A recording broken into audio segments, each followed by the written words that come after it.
కస్తూరి ఆలగానాలకు ఏం చేస్తాను కస్తూరి? తోటకూర తెంపుతాను. ఎందుకంటే మనం డైలీ మార్నింగ్ లైవ్ పెడుతున్నాం కదా, సో పిల్లలు లేస్తారు, ఇంకా పిల్లలను పట్టుకొని ఈ తోటకూర కట్ చేయడం అంటే చాలా కష్టం. సో ఇప్పుడు కట్ చేసి పెట్టుకున్నామంటే మార్నింగ్ లేసి ఈజీగా రెసిపీ వండుకోవచ్చు అని చెప్పేసి అయితే నేను కట్ చేస్తున్నాను. ఆల్మోస్ట్ కొన్ని వెజిటేబుల్స్ ఉంటాయి కదా, చుక్కుడుగాయనైనా కానీ ఇట్లా తోటకూరనైనా కానీ ముందు రోజు నైటే ఇట్లా చేసి పెడతానన్నమాట. ఎందుకంటే మార్నింగ్ లేసినాక ఈజీగా వండేసుకోవచ్చు అని చెప్పేసి. నాలాగా మీలో ఎంతమందికి ఈ అలవాటు ఉందో కామెంట్ చేయండి. బట్ ఈరోజు అయితే చాలా లేట్ టైం అయింది, అయినా కట్ చేస్తున్నాను. సో అదన్నమాట. యాక్చువల్గా పిల్లలు పడుకున్న తర్వాత కస్తూరి తోటకూర తెంపుతుంది.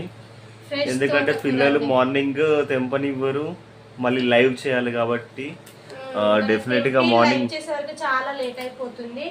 సో ఇట్లా తెంపుతానండి, ఇట్లా తెంపి ఇట్లనే పెట్టేస్తాను, మంచిగా ఫ్రెష్ గా ఉంటుంది. మార్నింగ్ మంచిగా నీట్ గా వాష్ చేసి వండేసుకోవచ్చు కర్రీ అయితే. ఓకే ఫ్రెండ్స్, ఈ వీడియో కనుక మీకు నచ్చినట్లయితే లైక్ చేసి సబ్స్క్రైబ్ చేయండి. Thank you.